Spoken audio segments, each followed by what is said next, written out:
Spark plug, injector, at ignition coil ang tatlo sa pinaka-common reason ng misfiring sa engine. Yan tatlong component na yan, dapat kasi synchronize yan para maging smooth yung takbo ng ating makina. Pag may sumablay na isa dyan, pwedeng may isang piston na hindi naaangat o bababa ng maayos at ang ending is magkakaroon na tayo ng malakas na vibration sa makina, low power, at magkakaroon na rin tayo ng check engine. At ang worst, pwedeng mag-blink yung ating check engine. Hello mga paps, I'm Kuya Shane at pag-uusapan natin ang misfiring at ano nga ba yung mga reason kung bakit nagkakaroon ng misfiring ang engine natin. Well, ang engine kasi natin dapat yung mga piston yan, synchronize yan. Kumbaga, may timing yan. At pag may nawalang timing na isa dyan, o merong hindi gumanang isa dyan, mawawala na yung balanse. Kaya may mga pagkakataon na pag misfire ang engine natin, mabibrate ang makina. Kasi meron ng piston, o kumbaga kung sa 3-cylinder yan, o 4 na cylinder, pag may isang hindi na gumagana, napupwersa yung tatlo. At dahil hindi na sila balanse, doon na nagkakaroon ng misfiring nga, na kumbaga nagkakaroon na ng malakas na vibration. So dito naman sa malakas na vibration na yon, pwede ring humina yung power. Kasi nga, kung halimbawa 4-cylinder yan, so kung yung isang piston ay nawala, so tatlo na lang yung gumagana. So kumbaga, kulang na yung power natin. So yun na yung pwedeng Then, yun, pwede rin tayong maka-experience talaga dyan ng check engine. Minsan yun nga, sinasabi nila sa unang mga oras nagkakaroon or bigla na lang lalabas. Then after a while, pag okay na ulit yung takbo, nawawala naman. Pero commonly, ang reason nun is misfiring. Actually, pwede rin ang misfire sa tambutso, parang pupugak-pugak.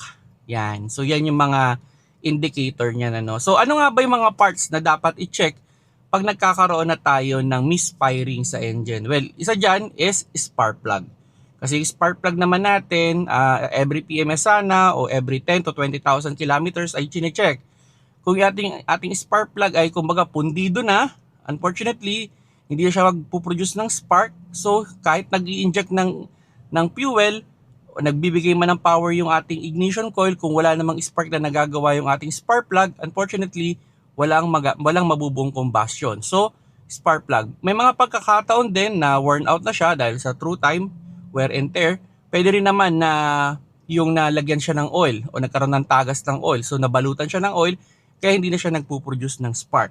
So dito dapat chine-check yan. And depende sa spark plug that pinapalitan din sa mga iridium na common ngayon, normally 80 to 100,000 kilometers siya dapat palitan. Sira man o hindi, mas ideal na pinapalitan natin yan. Sa mga ordinary spark plug, 10 to 20,000 kilometers. So depende sa spark plug na nakakabit sa kotse ninyo.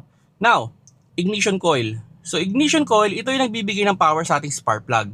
So may mga pagkakataon na pwedeng lumalabas na yung power, hindi na dumadirect yung power sa ating spark plug. Kaya nagkakaroon na rin ng misfiring. Kumbaga, kung wala magbibigay ng power sa ating spark plug, so wala rin siyang magagawa. So yun, chine-check din yun.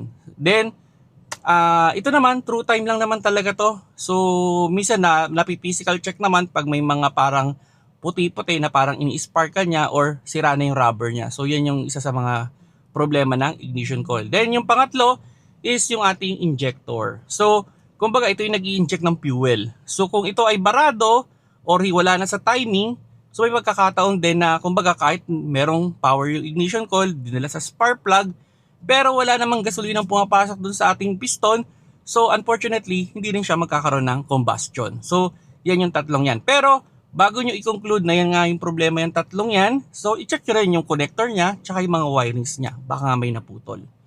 Okay? So yan yung tatlo na common na kine-check. So sa paggagawa niyan, talagang iniisa-isa yan. So inaangat, halimbawa, nagkakaroon na ng misfiring, inangat yung ignition 1, mas nanginig yung makina. So pwedeng okay pa yon. Inangat yung ignition 2, walang reaction yung makina. So, posibleng ignition to yon.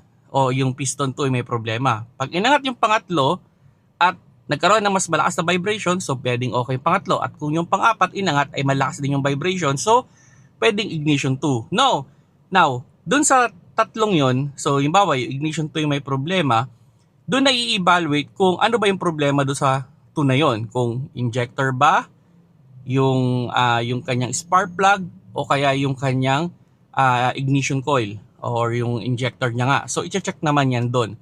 So doon i-evaluate kung ano yung doon sa tatlo na yan. Kasi hindi naman po pwedeng palit agad ng ignition coil. Hindi naman pwedeng palit agad ng spark plug. Pagpapalit-palitin pa yon to confirm kung ano yung eksaktong may sira. Okay? Now, pwede rin naman na magka-problema kayo. May mga scenario din naman na hindi naman doon sa tatlong yon. Pwede rin naman doon bawa fuel pump. Yung fuel pump ninyo ay mahina na. So, kumbaga, siya yung magsusupply kasi ng fuel sa ating injector. Kung wala siyang push, kumbaga wala siyang pressure na naibibigay, unfortunately, hindi mag-work na maayos yung ating injector. So, i-check din yun. Kung hindi doon sa tatlong yun, ano? Well, pwede rin naman sa mga sensor, pwede rin sa air filter. Yan, kung madumi yung air filter, madumi rin yung inyong map sensor, throttle. So, pwede rin naman na mag-cause din yan ng misfiring. Pero, yun nga, mas better yan kung may pagkakataon at kung may check engine kayo, mas okay na ipa-scan ninyo. Kasi sa scanner pa lang, pwedeng ma-determine na kung anong cylinder yung may problema. Yan. So, ganun yung mga paps, no? So, again, ito naman technically, hindi recommended na itakbo. Okay? Pag nagkakaroon ng misfiring kasi nga, hindi na synchronize yung takbo ng ating makina. So malakas na yung vibration. So pwedeng may pagkakataon na pwedeng sirain yung mga support ninyo. Well, kung kailangan yung dalhin na lang sa pinakamalapit na auto shop, okay. Pero kung itatakbo nyo pa ng malayo at gagamitin nyo pa rin ng continuous dahil sa sirang mga component, not recommended. Okay, so maganda ipa-check nyo, ipa-evaluate nyo agad kung ano ba yung nagiging cause at kung ano man yung solusyon. Mas better, no? Ang suggestion ko dyan, kung mas maganda, isang set yung pagpapalit ninyo. Halimbawa, isang set ng spark plug, isang set ng ignition coil, isang set ng injector. Actually, yung injector, pwedeng ipalinis yan. Yung ignition coil, hindi siya repairable normally. At yung spark plug, hindi siya repairable. Replace lang talaga kung sakali magpapalit naman kayo ng mga ganyang component, no? So, yun, fuel pump, pwede rin mga map sensor, mga sensor, kailangan lang linisan, then mag-o-okay na yung makina. So, ang suggestion ko sa inyo, kung sakali aabot kayo sa point na to, kasi ito, normal naman to nangyayari, especially pag tumatanda na yung ating makina. Talagang meron bibigay talaga niyan. Ako may mga pagkakataon niyan, mula Balintawak hanggang Pasay, Skyway, tinakbo ko. May sirang injector. Pero, ang idea doon, hindi ko pinipwersa. Kasi pag pinipwersa ko, doon nagbiblink yung check engine. So, ang apa ko nun sa gas, sobrang dahan-dahan lang. At successful ko man na iuwi yung sasakyan na walang problema yung aking kotse. So, yung mga paps, no, idea lang naman to. Kung nagustuhan ninyo yung video, paki-like na lang. At kung may question pa kayo, i-comment down below nyo na lang. Try natin pag-usapan kung ano pa ba yung mga problema related sa misfiring ng engine. Kung nagustuhan nyo yung video, paki-like na lang mga paps.